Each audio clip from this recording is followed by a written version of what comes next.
that's left is Iran. Once Iran is out of the picture, Israel dominates the whole region. Israel becomes the only nuclear power in the region. They control the U.S. government. They have immense influence in Saudi Arabia, the Emirates, Bahrain, Qatar. They control Syria and Jordan by proxy effectively, and Iraq. With Iran out of the picture, they not only control the Middle East, they control the Suez Canal, the Red Sea, but also the Persian Gulf. All the oil, all the natural gas, all the commerce, all the shipping that goes through the Red Sea, all the shipping and oil that comes from the Persian Gulf, all of the overland trade routes, the rail, the highways, communications infrastructure, the ports situated in this area that go from Asia to Europe, from Africa into Europe and Asia. It's all going to go through a region dominated by Israel. That's the big picture. So the United States has spent trillions of dollars. Thousands have died. We have ruined this region. Refugees have poured into Europe and the United States. They hate us. They will carry out terrorist attacks in our lifetimes because of this. 9/11, all of this has happened. Our domestic situation has worsened. Our country's gone bankrupt.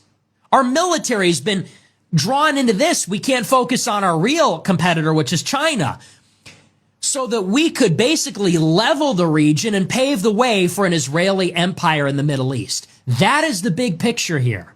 That's the grand strategic revolution that has occurred, starting with the Likud takeover in the late 1970s. And by the way, I'm not making this up. This is all written. It was all written in Oded Yanan's plan for the 1980s. They wrote, and it is their plan, to create a mosaic of statelets. They wanted to disintegrate all of the big Muslim countries, all of the big Arab countries, all the Middle Eastern countries. A big country, and let's just think simply in terms of geoeconomics, a big country with a big population and a big territory can command a lot of resources. It can make a big army, big cities, big schools and universities with big talent pools. Big countries can field big militaries. They can have big armies with lots of soldiers. They can have large air forces with big defense industries. They can have advanced scientists that make nuclear weapons. Small countries can't. Small countries with small populations, with small economies, cannot do these things.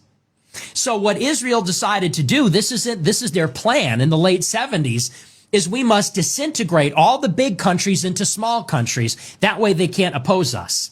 And that's effectively what they've done. Iraq is being cut up as we speak into northern Iraqi Kurdistan, a Shiite area which is sort of controlled by Iran.